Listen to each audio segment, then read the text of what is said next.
All right. All right. I wanted to do something, just start off with something a little different tonight, because most of us are still trying to get our heads around Taoism. I mean, most of us have some experience and some familiarity with the Enneagram, but not so much with Taoism. And I really want to keep giving you a flavor of it. Going back to Roman numeral page 22, was it page 20, was it? Uh, I think it was 20. Yes, where the last paragraph, he says that for the Taoists, objects and events have little objective meaning. In the first place, a situation's meaning is determined mainly by the observer's relationship to it. Thus, a situation's meaning can change as one shifts how one relates to it. And this makes it possible to spontaneously find the adaptive path in any given situation without effort or coercion. And that is really a hallmark of Taoism, the without effort or coercion part. The Mm. Tao meaning the path, the way, the underlying reason, the unseen logic of the universe, if you will, in exactly the same way, actually, that logos means in Greek, which was used as the word in John 1, and then also the way as Jesus uses it in the Gospels. And so we've got this way of the universe. What Taoism is trying to do is to help us to flow with that energy, flow with the spirit. Jesus talks about the wind blowing. You don't know where it's coming from, where it's going to. Another perfect analogy for this mysterious, unseen energy. But if we can flow with it, then everything is going to work. It's like that artist flow or the flow of the athlete, where everything kind of moves, trying to tap into that flow and not try to overthink it, not try to put rules on it, not try to clamp anything down or control. It's classic in the way that Jesus in Matthew 5 is trying to redefine the law away from just a rigid set of rules coming from the outside in restricting us to a flow that's moving from inside out, to be able to have the law so written on our hearts that it just flows out of us and we don't feel like we're obeying anything at all. James calls it the law of liberty. Same concept here. And so I wanted to read, I went through the Tao Te Ching is the first document of Taoism, um, allegedly written by Lao Tzu, the founder of Taoism. Um, and it consists of 82 short verses called chapters. I went through the first 21 and pulled about 11 of them, 12 of them. I wanted to read these through with you so that we can just get a flavor for how this plays out and how the Taoists themselves try to express themselves. Because once again, you're expressing something that can't be expressed, just like Jesus is trying to do the same thing. And he's doing it in a poetic way and a paradoxical way. And they're doing exactly the same thing. And I'm hoping that this can give us just a clearer sort of understanding of this Taoist principle as we're trying to relate it to the Enneagram. Okay, can y'all see that? Okay, let's just read through some of these and maybe we'll do a little bit of commenting, but not maybe not spend a lot of time. I mostly just want you to get the feel for this. This is the first verse right here, the famous first verse. The Tao that can be told is not the eternal Tao. The name that can be named is not the eternal name. The unnameable is the eternally real. Naming is the origin of all particular things. Free from desire, you realize the mystery. Caught in desire, you see only the manifestations. Yet mystery and manifestations arrive from the same source. This source is called darkness. Darkness within darkness, the gateway to all understanding. And you're probably thinking, what? Mhm. Yes. Grasshopper, what's going on here? But this is really the basis of all of contemplative practice and really of mysticism itself. We are approaching something in our contemplative practice in those states of choiceless awareness where we are experiencing something that we're not going to be able to express. It only exists for us in real-time encounter and experience. As soon as we start thinking about it, now it's as if we've taken a snapshot and we're looking at the snapshot now. We're no longer experiencing the real thing. And so this is the author's best attempt at trying to experience the ephemeral nature of this. It can't be expressed. The Tao that can be told is not the eternal Tao. As soon as you speak it, as soon as it's a spoken word, it is no longer the thing itself anymore.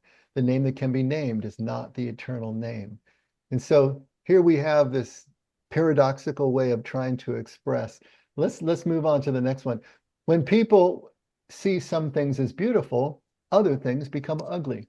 When people see some things as good, other things become bad. Being and non-being create each other. Difficult and easy support each other. Long and short define each other. High and low depend on each other. Before and after follow each other. Therefore, the master acts without doing anything and teaches without saying anything. Things arise and she lets them come. Things disappear and she lets them go. But she has, but doesn't possess, acts, but doesn't expect. When her work is done, she forgets it. That is why it lasts forever. Getting the feel for this? This is the Wei Wu, right? Wu Wei, the effortless effort. Let things flow. And as soon as you see some things as beautiful, other things become ugly. Now we're talking about our preferences and our aversions. Don't judge, Jesus says.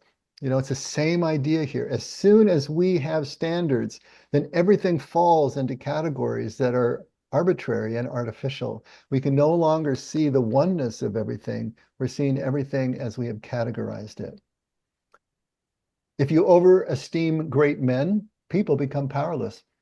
If you overvalue possessions, people begin to steal. The master leads by emptying people's minds and filling their cores, by weakening their ambition and toughening their resolve.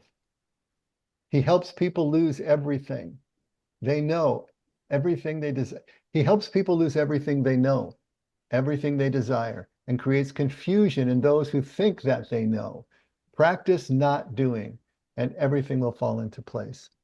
We've talked about this over and over in the way that Jesus teaches, paradoxically, trying to stop people in their tracks because the very line of their questioning is the problem.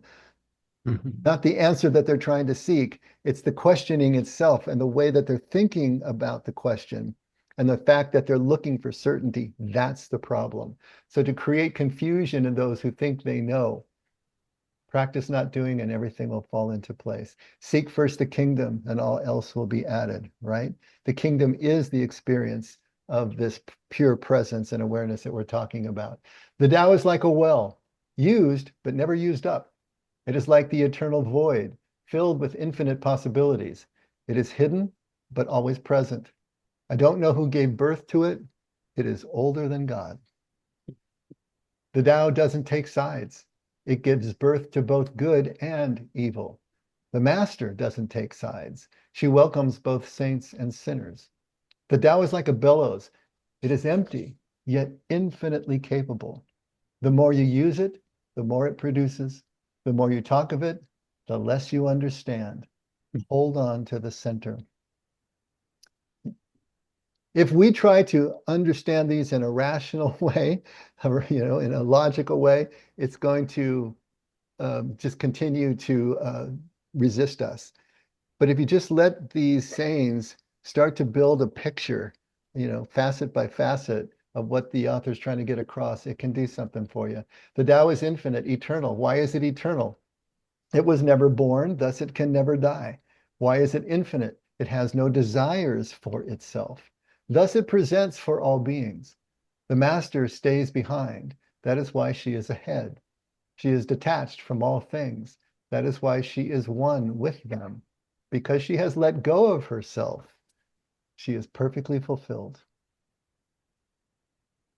Can you coax your mind from its wandering and keep to the original oneness? Can you let your body become supple as a newborn child's? Can you cleanse your inner vision until you see nothing but the light? Can you love people and lead them without imposing your will? Can you deal with the most vital matters by letting events take their course? Can you step back from your own mind and thus understand all things? Giving birth and nourishing, having without possessing, acting with no expectations, leading and not trying to control. This is the supreme virtue. And remembering that this would have been written somewhere around the 4th century BCE, it's just amazing how we humans are so predictable. We are so much the same for all the differences that we have. Can you coax your mind from its wandering? You would think back then in China, in 2,500 years ago, there wouldn't be that many distractions, but there are always distractions. We join spokes together in a wheel, but it is the center hole that makes the wagon move. We shape clay into a pot, but it is the emptiness inside that holds whatever we want. We hammer wood for a house, but it is the inner space that makes it livable. We work with being, but non-being is what we use. You gotta love this stuff, right? Look and it can't be seen. Listen and it can't be heard. Reach and it can't be grasped. Above isn't bright. Above it isn't bright. Below it isn't dark. Seamless, unnameable. It returns to the realm of nothing. Form that includes all forms. Image without an image. Subtle beyond all conception. Approach it and there is no beginning. Follow it and there is no end. You can't know it, but you can be it at ease in your own life. Just realize where you come from. This is the essence of wisdom. When the master governs, this is one of the most famous quotes from the Tao Te Ching. When the master governs, the people are hardly aware that he exists. Next best is a leader who is loved. Next, one who is feared. The worst is one who is despised. If you don't trust the people, you make them untrustworthy. The master doesn't talk, he acts. When his work is done, the people say, amazing, we did it all by ourselves. When the great Tao is forgotten, goodness and piety appear. When the body's intelligence declines, cleverness and knowledge step forth. When there is no peace in the family, filial piety begins. When the country falls into chaos, patriotism is born. Now that had to mess with your head a little bit, just a little bit, didn't it? Admit it, all right? But look at what it's saying. It's saying in the absence of the law being written on your heart, in the absence of us being transformed interiorly to flow with this way of the spirit, that's when all of the individual forms have to be put in place. That's when the laws have to be put in place. That's when everything has to become rigid and we have to create structures for ourselves because we don't have the internal transformation that can just flow. All these things are necessary only because we don't have that internal connection of oneness to begin with. Make more sense? Throw away holiness and wisdom, and the people will be 100 times happier. Throw away morality and justice, and the people will do the right thing. Throw away industry and profit, and there won't be any thieves. If these three aren't enough, just stay at the center of the circle and let all things take their course. Basically, another way of saying the same thing, right? And then finally, stop thinking that and end your problems. What difference between yes and no? What difference between success and failure? Must you value what others value, avoid what others avoid? How ridiculous. Other people are excited as though they were at a parade. I alone don't care. I alone am expressionless, like an infant before it can smile. Other people have what they need. I alone possess nothing. I alone drift about like someone without a home. I am like an idiot. My mind is so empty. Other people are bright. I alone am dark. Other people are sharp. I alone am dull. Other people have a purpose. I alone don't know. I drift like a wave on the ocean. I blow as aimless as the wind. I am different from ordinary people. I drink from the great mother's breasts. So this is about 12, I think 12 or 13 verses of the first 21 out of 82. And they go on like this, image after image. Don't you love that? I alone am expressionless like an infant before it can smile. I mean, how much does that one line contain for us if you really start to think about it? The infant before it can smile, completely one, completely just, you know, indistinguishable from its own point of view from everything else that is being encountered and experienced. There's just so much in here. So I just wanted to give you a feel for that. Any comments, any thoughts as we have read through some of these? Well, to me, it seems to be such a clear example of our true experience of knowing God in that sense, because so many of the categories they're describing has been my experience. So it's definitely tapping into that the energy and the true life force as I experience it. Right? Yeah. Now, obviously, I've made my enthusiasm for this known, but is anyone finding it just kind of frustrating, Not ridiculous, irrelevant? not Anything? frustrating to me, but I did have one question, or at Sure. least I'd love to hear anybody's thoughts on it. Why is it infinite? Because it has no desire for itself. That was the one that I kind of cocked my head on. I mean, many of these things just hit me as so true and beautiful, and I just kind of went, no desire for itself. Oh, there it is. So the Tao is infinite, eternal. Why is it eternal? It was never born, thus it can never die. Why is it infinite? It has no desire for itself. Thus it is present for all beings. The master stays behind. That's why she's ahead. She is detached from all things. That's why she's one, because she has let go of herself. She is perfectly fulfilled. Now that you all of it, it's a little more clear again, just I think it's consistent with, I'm sorry, what? Go ahead. Go ahead. Can you hear me? Yeah. Go, Brady. Okay. I think it's consistent with what we talked about very early on in terms of the Tao has no interest in things, objects. It has no interest for itself. It has no desire. It has no, it has no desire. Okay, it doesn't have it its has own no interest. attachments. It has no interest in that. It just is. Well, thank you. I like that. I kind of, Think of it another way too, Lori. That was great. And maybe this is just basically saying the same thing that Brady was saying. But when we think of infinity, we usually think of a lot of time or a lot of space going out in all directions. But true infinity is just right here and right now, in that timeless singularity, if you will, this one space. When we have desire for self or anything, then we're projecting outward and away from the only thing that is truly infinite, the thing that is truly eternal, which is right here and right now. We're taking ourselves out of that timeless eternal moment. And now we're ensconced someplace in our head. So if we have no desires for self, we have no desires, no aversions or preferences that we are categorizing by, we can stay in this present moment of eternal infiniteness, I suppose, if you want to think of it that way. I interpreted it as being a non-entity. I have no entity. It's like an infant. This expression is before it knew how to smile. That means there was no personhood. Mm-hmm.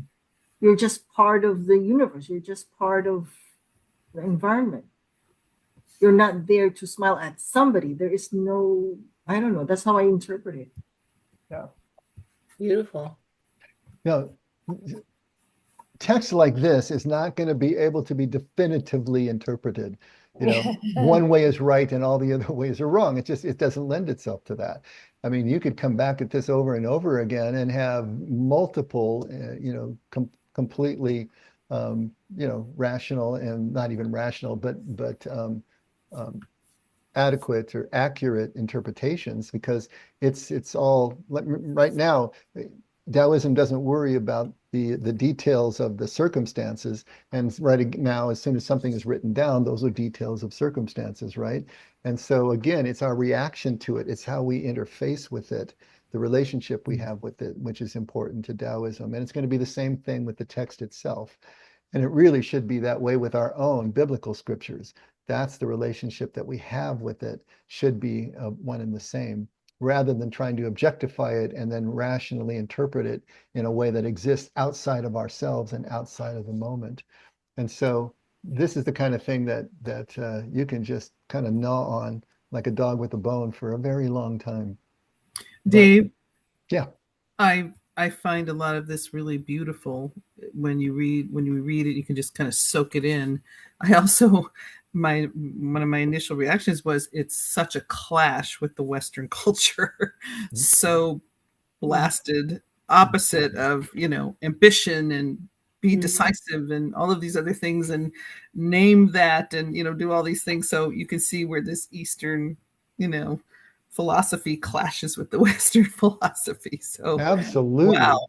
It's an absolute culture clash, and we will bang our head against this if we try to approach it in a Western way, because it will resist us. He uses the example of trying to step on the head of your shadow. You can never do it, right? He being Schafer, the author of our text. But this does not clash with Jesus' teaching understood from the original Hebrew Aramaic first century point of view. And that's the reason we're looking at it at all. Jesus needs to clash with us in the same way that this text clashes with us, or we're not taking Jesus seriously. We're not allowing him to present to us the same kind of clash and shock and jolt to the system that is necessary for us to be able to get out of our minds and get into that infinite space. And so if this text can wake us up to that kind of dissonance, then great. Now what we need to do is look at the similarities between this text and Jesus' teaching, so that we can see that same kind of otherness or alienness in what Jesus is presenting as well, because Jesus is an Eastern man presenting to an Eastern audience. But we have so appropriated the teaching over 2,000 years that we don't see that anymore. It doesn't shock us anymore. And therefore, it doesn't have any value anymore unless it does. So we need to get back to that. So, this is Jennifer. When I read, when you read this, it sounds really beautiful. And it actually reminds me of how, as children, we looked at the world like this. And so as an old age adult, it's like, even with the Bible, I feel like the words subtract, unlearn, those are all, it's like not so easy to subtract and unlearn after, 50 years of learning and adding. And so it's like putting the genie back in the bottle. It's not, it seems really challenging.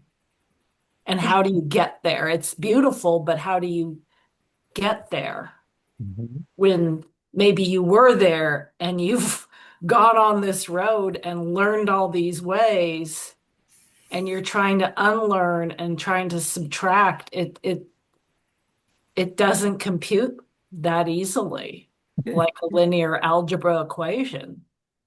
It speaks to me in terms of my experience and what I've talked before about people who have NDEs, my dying experience, where this experience is I cannot name it. There's no way to describe it. And people who have had these experiences are eternally frustrated because you can't put it in the box. You can't name it. You can't identify it. You can write poetry about it. And somewhere in the poetry, there's some kind of sentiment that you might you might experience, like in these sections. There's something that you're hearing, there's something that you're feeling, but go through them. You won't find it in a single word. It's in there, but it's not in the words. I mean, if you ever think about it, if you've ever seen a painting and it just draws you in. Whatever that is, you can't find in the paint strokes. There's no naming it. There's no speaking of it. There's only experiencing it. Mm-hmm.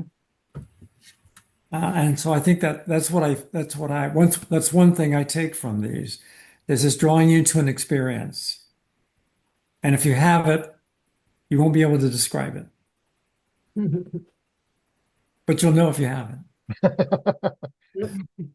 And when you do have the experience, then texts like this and the mystics and the Bible, everything starts to come into a different kind of focus because you're recognizing the common experience that you and the other have had.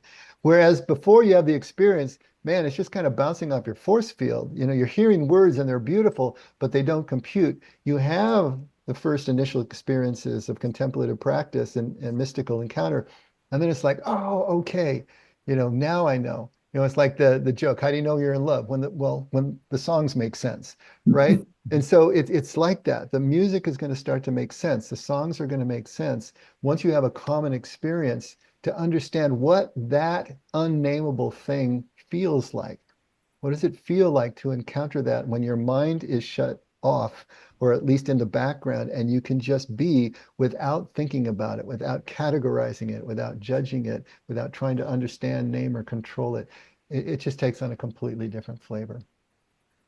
And so to kind of try to answer your question, Jennifer, that's the way we go about it. We go about it in the exact opposite way that we as adults try to accomplish anything. If we try to accomplish it in the way that we do as adults, it will completely elude. It'll be like chasing the rainbow, right? Or chasing the horizon. You can't get there. And it'll be eternally frustrating. But to stop and just allow it to become a part of you as you get better and better at stepping aside from your thoughts, disallowing your mind from wandering onto other types of activities that take you out of the present moment. The better you get at doing that, mindfulness, presence, awareness, the more you are going to start to collect these encounters and these experiences. Even if they're kind of soft in nature, they're not a full stepping out of the ego, but you're starting to get more and more of a sense of what this is all about, and it changes your approach as you go. And yes, it can take some time. And I think I've told you it took me about 10 years to get to the point where I was finally feeling like I understood what it was I was trying to do. So, when I was younger, I had two experiences where I should have died and I didn't. And I knew that it was God was in my life. And I don't have any explanation of that. And it's a beautiful thought, but I don't have those kind of experiences now. And so I feel like as a child, like the first one was I was riding a horse with my neighbor, and she decided to slap the horse on the butt, like, two kids, we were like in fourth grade or something, and we were riding bareback in this horse arena. And the horse actually started running around and it got stung by a bee and it threw me off. And I saw the horse's hoof coming from my head. Like I was looking up at the horse's hoof right coming down on my head, and the horse just froze with its hoof about 3 inches from my side of my head. And it just stopped. Wow. And I was like, I had no idea what was happening. I didn't know why the horse didn't put its foot on me because it was bucking wildly. And I never had an explanation. And I just, I still, when I think about it, it's just like, well, that was just a God experience that I was saved. And there is no answer, there's no rational answer of all that. But I guess throughout my life, I've tried to explain everything. And I was in technology finding answers for, 40 years. Mm. And so I guess I stopped receiving things that the energy of the universe and trying to translate it in terms and processes and procedures and protocol and all this other stuff, that my mind just like kind of turned off to all of these kind of esoteric experiences that I think we were more free as children to just let it flow instead of trying to control or organize or explain or do that. And so that's what I mean by subtracting or undoing, is that I've programmed myself in such a way that I can see all the spirituality in the Bible. I can see all the mysticism and the beauty in the Tao, but how do I get there when I've kind of put myself in a box? Well, the engineer brain is going to be the hardest one to to bring into a mystical encounter because you are so trained. You're naturally, obviously, your mind naturally works that way. This is where the Enneagram is going to help because the Enneagram is going to be able to give you a map for the way that your mind works. And you're going to be able to understand more of what your predilections are and the way that you naturally process information and encounters and so on and so forth, so that you can transcend it. And it's going to happen little by little. It's going to happen as you consciously and intentionally work against your own programming and thereby actually create new neural pathways and let the old ones atrophy. It's not that you're ever not going to be an engineer anymore or can't use that. It's that you will develop a counterbalance, a ballast, if you will, and your ability now to let go of that and come over back into pure encounter and literally come back to the garden again. And that's what we all need to do, especially as Kathy was pointing out, we as Westerners, we're all programmed this way. Since the Enlightenment in Western Europe, we have been, rationality is really our God. Logic is what we worship. And we are so programmed to approach the universe and life this way that it is so difficult for us to be able to approach it in a Taoist way, in Jesus' way, from an Aramaic point of view. But that's why we're here. That's what we're trying to do. We want to transcend. We don't want to lose our ability to describe the world in Western terms because that allows us to do our jobs and to live and interface with everyone that we know. But we want to add this other balance of being able to move into choiceless awareness, to move into contemplative space and hear that voice as well. So we want to be able to create that balance. I have this kind of overriding sense of just part of that transcendence is really kind of like an awakening or realization of what already is. With I love all the shares, and I'm just kind of like trying to piece it all together too. And when I was thinking of like that statement where the Tao does not desire itself, there's a sense of not wanting more with the realization that everything already is, and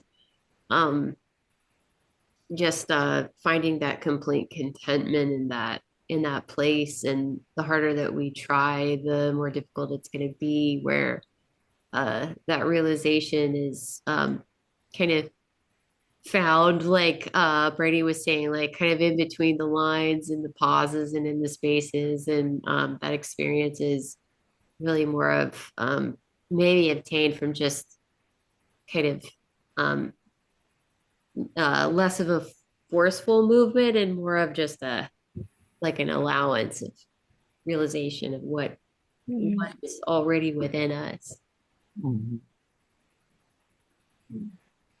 Mm-hmm.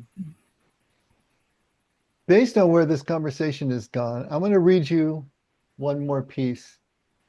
And this is coming from a Christian point of view, and it's dealing with mysticism, but the same problem, the inability for us to express the inexpressible. And just listen to his language as compared to the language of Lao Tzu from 2,500 years ago. But I think you're going to hear so much of the same thing. All right. Defining the indefinable. You can't pin mysticism down. Thank heaven. What's your definition of mysticism? Every time that question comes to me, I briefly think about Father Anthony DeLisi, a Trappist monk with whom I worked at his abbey in Georgia. When I was writing the big book of Christian mysticism, Father Anthony was one of several monks who agreed to read chapters of the book and offer me feedback. I gave Father Anthony the first chapter of the book, and the next day he showed up at my office and pulled me aside.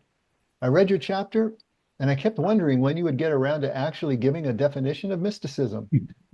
But Father, you know it's impossible to define. Yes, you finally admitted as much on page 35 when you basically said you had no idea what it was. You're right, I said. Do you think I need to be more precise with my definition? Oh, no, your definition is fine. I just wish you had said as much right up front. That way I wouldn't have had to wade through 35 pages just to learn that you have no more of an idea about what it is than I do. There really is no explaining it. Mysticism is related to mystery. And so, no matter how clever or perceptive or theologically sophisticated you or I or anyone might be, it simply cannot be defined. It cannot be nailed down. It cannot be concisely explained in a few well-chosen words. I think this is part of what makes mysticism such a rich and awe-inspiring dimension of spirituality. It can't be summarized. It can't be defined. It can't be put into words, even though we human beings keep wanting and trying to put it into words anyway. You're a God who hides himself, muttered the prophet Isaiah during prayer. Mysticism is a way for relating with the hidden God. Sometimes when I'm asked to explain mysticism, I try to evade the question by offering an evocative image rather than a cut and dried definition. Mysticism is the silence between each heartbeat. It is the moment of spacious presence that hides between and below all our thoughts. Mysticism is the experience of being wooed by God. It is listening to what contemplative silence has to say to us or teach us. It is the humble recognition that our words inevitably distort our image of God as much as they might help us to create an image of God in the first place. Mysticism is what happens when we read the Bible not as a legal document, but as a passionate love letter. Because in addition to being about silence and about mystery, mysticism is all about love. Silence. We pray, we meditate, we listen, we walk in a labyrinth with our heart and mind both slowing down. Silence is God's first language. Everything else is a poor translation. So said Thomas Keating, very likely having himself been inspired by Rumi or Meister Eckhart or John of the Cross. Let all the earth keep silent before God, declared the prophet Habakkuk. And mystics have been seeking to follow his instruction ever since. Mystery. No words can ever contain God. Whatever reveals God ultimately betrays itself and conceals God as well. God is hidden. More wisdom from Isaiah. For my thoughts are not your thoughts, nor are your ways my ways, says the Lord. To be in a relationship with God or spirit or the divine, use the language you find the least objectionable, is to surrender our need to have things all figured out, to understand what we're doing and who we're doing it with, and to accept that we are in a cloud of unknowing, the dark night of the soul. And finally, love. Mysticism is a love song. It is cosplaying the song of siren, a song of songs in real time. It's forgetting all the crazy talk about God as wrathful or furious or at risk of sending us all to hell, and daring to believe that the one who created the stars and the galaxies is deeply interested in you and me and all of us, in our humility and our littleness and our bother. God is not bothered by us, for God loves us. And if we can truly accept and embody that love, we will be invited into some expression of ecstasy. Words like these are so clunky and imperfect. Everything anyone can possibly say about mysticism is wrong, but we need to keep trying to say something anyway. The Tao Te Ching by Lao Tzu, and now we know a little bit about this, right? Begins, the Tao that can be spoken is not the eternal Tao. The name that can be named is not the eternal name. In the Chinese translation of the New Testament, the Gospel of John begins, in the beginning was the Tao, and the Tao was with God, and the Tao was God. So it's too far of a stretch to so is it too far of a stretch to consider that the God who can be spoken of is not the eternal God? Everything we say about God takes us away from God, even if it is paradoxically also bringing us closer to God. It can do both at the same time, but it will always guide us further and further into the house of mirrors. Anything that reveals God also conceals God. We encounter God in mystery, and mystery always enshrouds the divine in darkness and unknowing. In his 1926 poem, Ars Poetica, Archibald MacLeish famously wrote, "A poem should not mean, but be. God, the ultimate mystery, is like a poem, and therefore mysticism is as well. To seek to understand the meaning of poetry or mysticism or the mystery is to miss the pure grace of encountering the beauty of being. To seek to understand the meaning is to miss the pure grace of encountering the beauty of being. Perhaps the only way to truly experience the love of God begins with renouncing or surrendering all our efforts to manage or control God, to render God safe or tame by our efforts to comprehend God." A friend of mine who taught many years in seminary once explained why he was no longer comfortable with the idea of evangelizing non-Christians. You cannot love someone if you are mainly interested in changing them. Perhaps we cannot truly love God, the mystery at the heart of mysticism, if we are busy trying to figure God out. The best way to define mysticism is to insist that mysticism cannot be defined. Therefore, the ineffability of mystical spirituality is an essential part of its beauty. Mysticism shines precisely because we cannot put it into words. Poets accept this. So do Zen Buddhists, artists, intuitives, and daydreamers. Mysticism, after all, is not a problem to be solved. It is not a puzzle to be unpacked by scientists or philosophers or other linear thinkers. The very qualities that can make someone so skilled with the practical matters of living, engineers, right, can ironically get in the way of the artistry of mystical intimacy, intimacy with the very heart of creation. Some might say that if mysticism cannot even be defined, then no wonder it exists only at the margins of faith, the margins that separate what is known from what is possible. This might be interpreted as dismissing the mystical, except for the fact that the mystics have always been on the margins. That was true 2,000 years ago, and it remains true today. Mystics are happy to hide in shadowy places and hold fast to liberating wisdom that can only be seen when we wander far away from the center of things.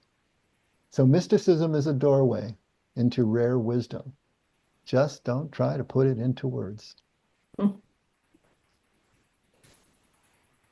Everybody is trying to do their best to explain what can't be explained. It can only be encountered. It can only be experienced in real time. So I know we took a little bit of a detour away from the text and from the Enneagram specifically, but this is where we're trying to get. If we are going to use the Enneagram as a tool for our spiritual transformation, this is what we're talking about. We're going to use the tool of the Enneagram to teach us enough about ourselves that we can then transcend ourselves. We can see what traits we normally go to that are helping us and those that are hindering us. We can see the traits of everyone else in the same way. And we can continue to move to what he is going to talk about as the pivot of the Tao. Remember, you can put spokes into the wheel, but it's really the space in the center that makes the wagon move. It is that central emptiness, that central space. And so this is what we're trying to get. And all of this that we're doing, if it's not taking us there, then we might as well read something else, I guess. Hopefully, this is just giving you a little bit more food for thought about what we're trying to approach here. Any comments on this text?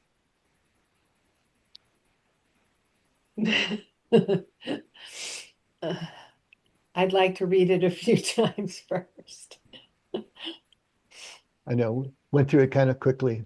I Actually, actually edited it down a little bit for us too. Go ahead. I do want to say that hit me very emotionally, like poetry. So I'm not saying, wow, that's hard to understand. I'm saying I had an experience of it. Oh, that's great. Yeah, it was. I definitely want to read that some more. Well, I'll send this in the email tomorrow. And if you like, I do have a PDF of the entire Tao Te Ching, if you would like that, or I can send the excerpts that I pulled. I'll send them both. I'll send you the entire book and I'll send you the excerpts, and you can read as much as you want to read, you know.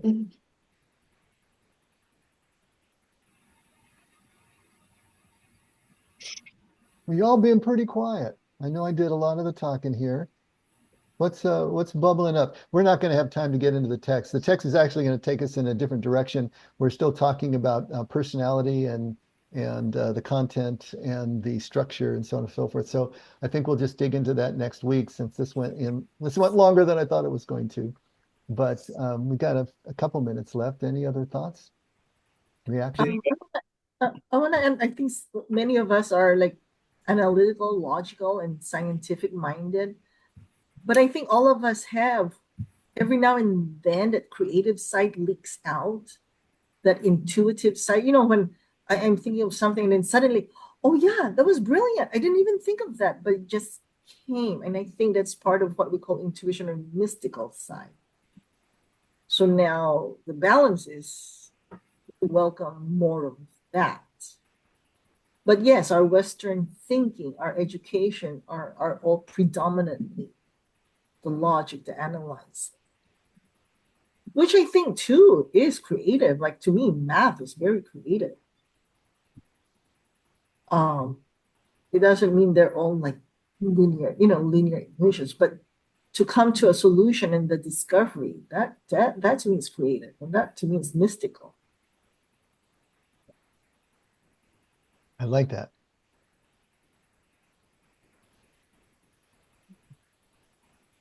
I think we're all just allowing the Tao to flow over us right now. And that's the beauty of it. You know, Brady's capturing it right there.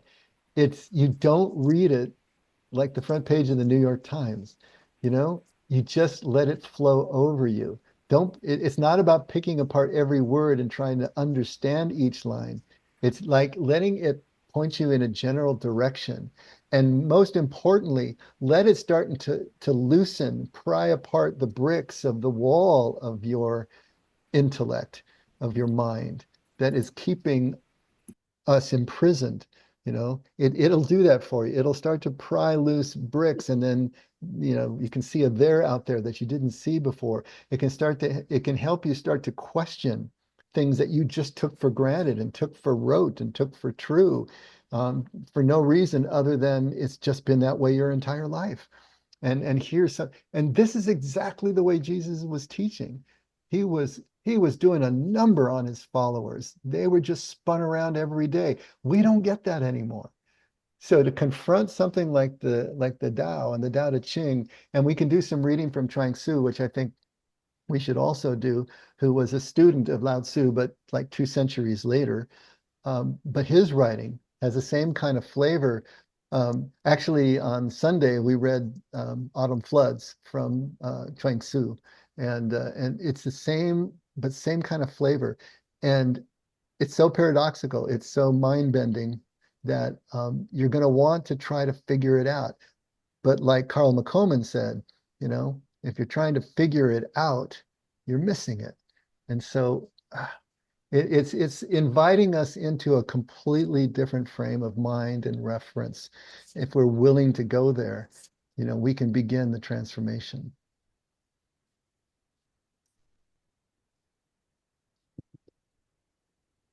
So I encourage The you to do image, some reading. yeah, Go I was ahead. gonna say the image that I get is I keep like, oh, but there's nothing to grab onto, right?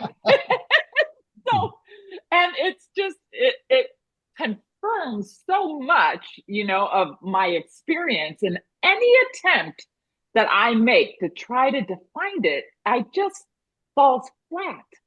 And so it's just like you said, counterintuitive, like Kathy was saying, in our cultural awareness, how we're taught to move in our world. And it's just, that's the visual that I got. It's like, oh yeah, that's right. And I try to grab it, and it's like, as soon as I try to grab it, I move from the experience of it, and so it falls flat, right? So it goes back to, Sarah, was it you that just said, I'm in the experience of it?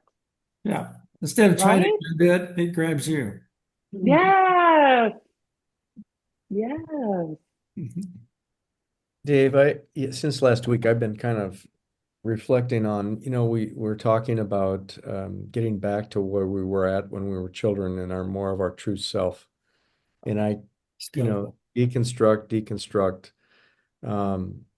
And what I find myself chewing on is a little bit of, if as I get back to that point, from that point, what does maturing look like? Because we're not meant to be like children our whole life. We're innocent when we're young, but there's a dimension to spirituality that draws us to mature. And so once we kind of recognize the layers that we impose on ourselves from our roles or whatever life has kind of shoehorned us into, once we kind of step back from all that, what does the maturing from that childness start to look like?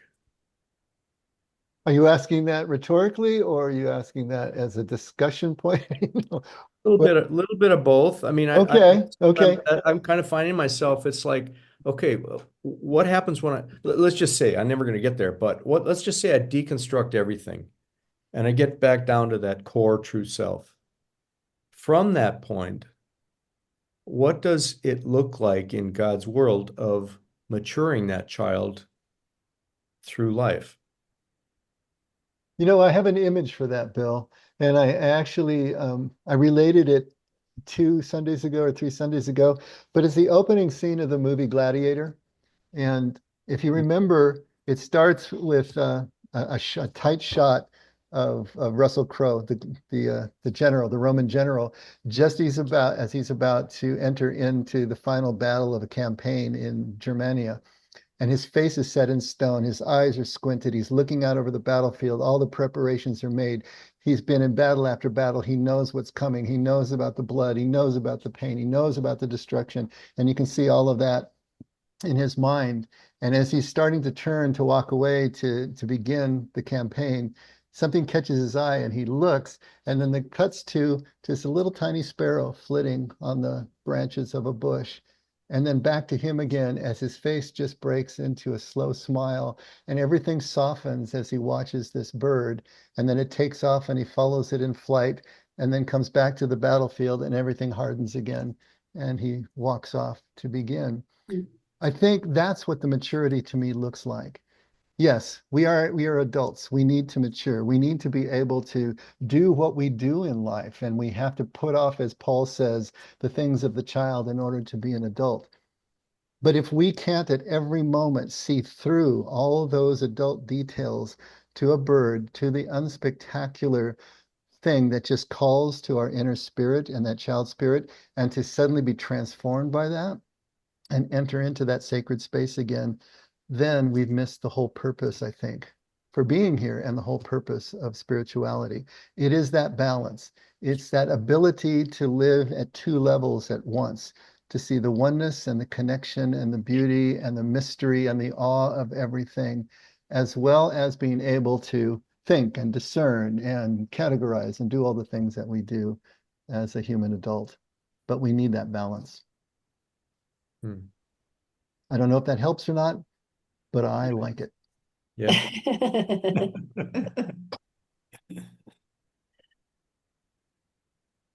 Okay, well, I will get these out for you tomorrow, and you can continue to steep in some of these things. And I hope you will take a look at them again, read through them again, and just allow it to start softening the areas. If you know that you are approaching things, in an overly rational and logical way, if you do have the engineer mind, as we were talking about with Jennifer, and I'm always I'm always kidding Doug about, because he's another engineer. And you too, Bill, as an architect, you're an engineer as well. And so it's there's trying to get that quality and allow it to soften enough that you can balance these things in your life. But every single one of us, just by virtue of being a modern Westerner, is an engineer as well, by honorary degree. And so we've all got this bent in us that we're going to have to overcome. And I hope that this will be the beginning of softening all that up, allowing you to start questioning things and stoking your interest in wanting to start taking the time to learn how we go about being more mindful, being more intentional about being present, and starting to spend some time in that area, because that's what it's going to take. We just have to practice, over and over and over again. And the path is made by walking on it, right? That's the way it works. Okay, Danielle, closing prayer, please, dear. Courtesy of ChatGPT, your favorite day. Oh no, It's a she's using Taoist technology. Christian prayer. Yeah, suck it up there, my friend. Oh, it's the way and the presence. Holy One, you move like water, soft yet powerful, shaping the world not through force, but flow. You are the breath in all things, the silence behind the noise, the ground of being, known by many names and beyond them all. As Jesus walked in humility and love, so may we walk the way, attuned to the rhythms of nature, open to mystery, rooted in compassion. May we rest in your presence as leaves rest on the surface of a still pond. May we follow the path that leads inward, toward peace, toward union, toward wholeness. Let us act without striving, speak with gentleness, serve without ego, and trust in the unfolding. And may we see you in the morning mist, in the stillness of prayer, in the face of our neighbor, and in the sacred web of creation. Amen. Amen. Wow, that was a good one, Danielle.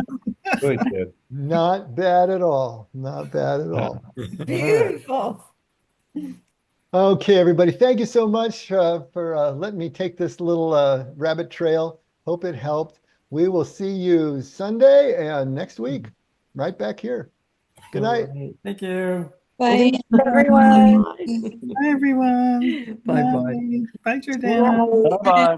Bye, guys. Bye, y'all. Good night. Oh, Frank, you were there. Okay. Good night, Jordana. All right. See you on Sunday, dear. And Hope good I have night, a good Vaughn, if you're birthday there. tomorrow. I hope I have a good birthday tomorrow. I'm sorry, Jordana, say that again. Tomorrow's my birthday. Happy birthday. Thank you. All right. See you guys. See you on Sunday.